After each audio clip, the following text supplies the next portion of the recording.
स्वागत है प्यारे स्टूडेंट। आज हम लोग पढ़ने वाले हैं ट्रिपलेट। ये ट्रिपलेट क्या होता है और इसका यूज कहाँ कहाँ होता है उसके बारे में हम लोग पढ़ेंगे। कृपया करके आज का वीडियो को पूरा देखिएगा क्योंकि ये बहुत बहुत बहुत ज़्यादा इम्पोर्टेंट है। ठीक है, तो हम लोग पहले देखेंगे ट्रिपलेट कौन कौन सा होता है।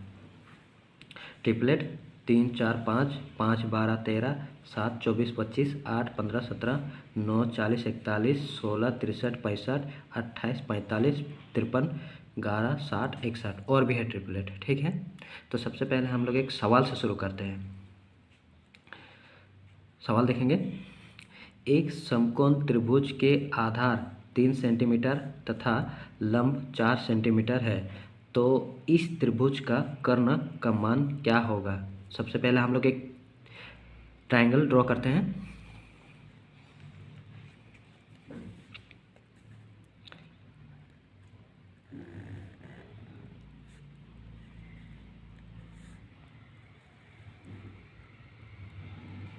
ठीक है, ए बी सी एक ट्रायंगल है। और कौन सा ट्रायंगल है? समकोण त्रिभुज। समकोण त्रिभुज मतलब कोई भी एक एंगल 90 डिग्री हो।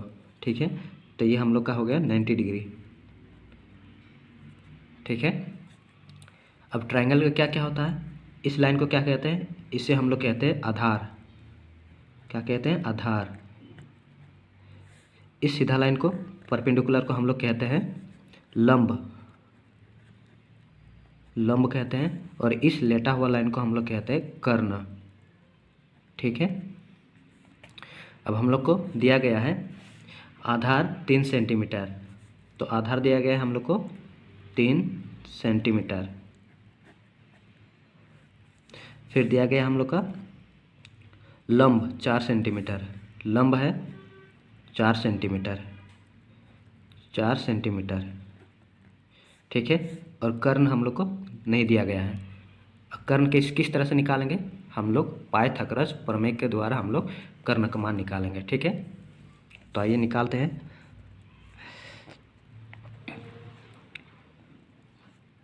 पाइथागोरस प्रमेय। ठीक है, क्या होता है?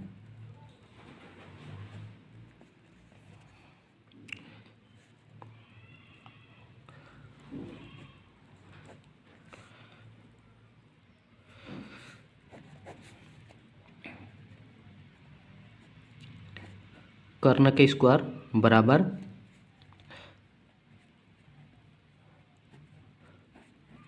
लंब का स्क्वायर।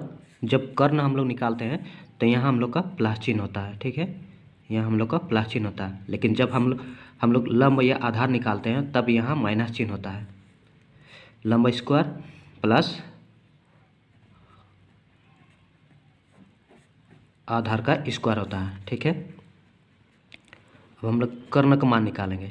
क्या है? कर्ण। स्क्वायर को हटा देंगे, इस स्क्वायर को हटा देंगे तो क्या हो जाएगा? यहाँ अंडर रूट आ जाएगा।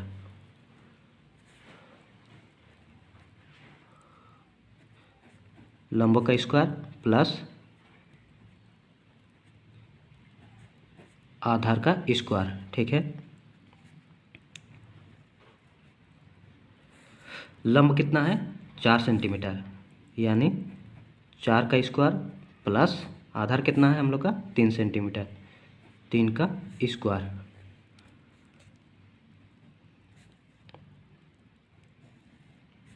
चार का स्क्वायर क्या आता है? 16 प्लस 3 का स्क्वायर होता है 9। दोनों को जोड़ेंगे, 16 और 9 को जोड़ेंगे तो 25। ठीक है, इस अंडर रूट को हटाएंगे तो हम लोग का क्या होगा? 25 है तो 5 गुना 5 है। ठीक है, अब अंडर रूट को हटाएंगे तो 1 5 बाहर आ जाएगा, यानी हम लोग का कर्ण आ गया 5 सेंटीमीटर। ठीक है, यानी हम लोग का यहाँ उत्तर हो जाएगा कर्ण का मान 5 सेंटीमीटर। ठीक है, अब ट्रिपलेट में देखेंगे हम लोग। देखिए यहाँ पर 3 है, 3 है आधार, लंब 4 दिया गया है और हम लोग का कर्ण आ गया 5। अगर आपको ट्रिपलेट याद है तो आपको इतना करने की ज़रूरत ही नहीं पड़ेगा, ठीक है। अब सीधा सीधा आप लोग निकाल सकते हैं। 3 4 5 होता है, 5 12 13, 7 24 25, इस तरह से, ठीक है। अब फिर से एक सवाल देखिए। एक समकोण त्रिभुज के आधार 5 सेंटीमीटर तथा कर्ण, यहाँ कर्ण दिया गया है, 13 सेंटीमीटर है, तो इस त्रिभुज का लंब का मान ज्ञात कीजिए, है ना। लंब का मान निकालना है। सबसे पहले हम लोग एक ट्रायंगल ड्रॉ करेंगे।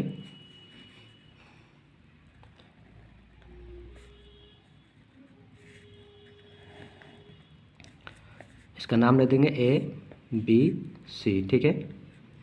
अब क्या बोला है, समकोण त्रिभुज है तो यहाँ 90 डिग्री होगा, ठीक है।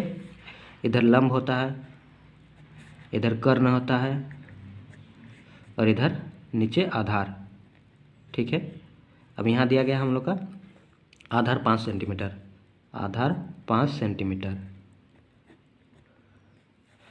फिर कर्ण दिया गया है 13 सेंटीमीटर, कर्ण दिया गया है 13 सेंटीमीटर, ठीक है। लेकिन लंब दिया गया नहीं है।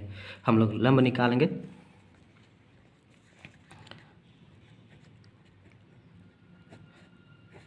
लंब का स्क्वायर,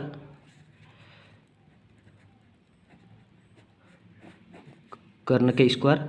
अब यहाँ माइनस आ जाएगा क्योंकि लंब निकाल रहे हैं। जब कर्ण निकालते थे उस समय प्लस होता था, लेकिन लंब या आधार निकालेंगे तो हम लोग का यहाँ माइनस चिन्ह आ जाएगा, ठीक है। कर्ण स्क्वायर माइनस आधार का स्क्वायर। अब लंब निकालेंगे, स्क्वायर को हटाएंगे तो क्या आ जाएगा, अंडर रूट।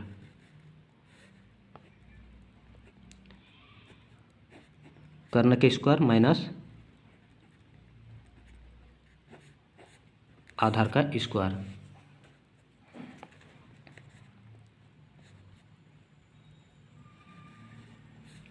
कर्ण का मान कितना है, 13, 13 का स्क्वायर माइनस आधार है हम लोग का 5, 5 का स्क्वायर।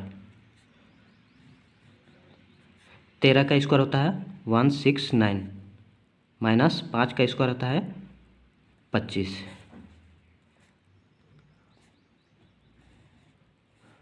169 से 25 को घटा देंगे तो 4 4 1, ठीक है, 144। इसको तोड़ते हैं तो 12 गुना 12 में होता है, ठीक है।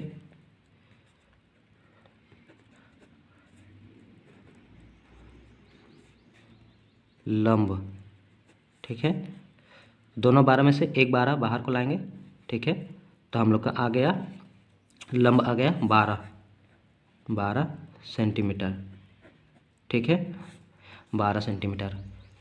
तो हम लोग का लंब आ गया 12 सेंटीमीटर। और फिर यहाँ देखते हैं हम लोग, ट्रिपलेट है 5 12 13, यानी अगर आधार 5 है तो हम लोग का लंब हो जाएगा 12 सेंटीमीटर और कर्ण हम लोग का 13 सेंटीमीटर हो जाएगा, ठीक है। तो इस तरह से यूज होता है। यदि आप ट्रिपलेट को याद कर लेंगे तो आपको इतना करने की ज़रूरत ही नहीं पड़ेगा, आप डायरेक्ट कर सकते हैं। तो इनको याद करना बहुत ज़रूरी है। ये ट्रायंगल में, राइट एंगल ट्रायंगल में तो यूज होता ही है, साथ में रोम्बस में भी इसका बहुत प्रयोग होता है, ठीक है। तो इसको याद कीजिएगा।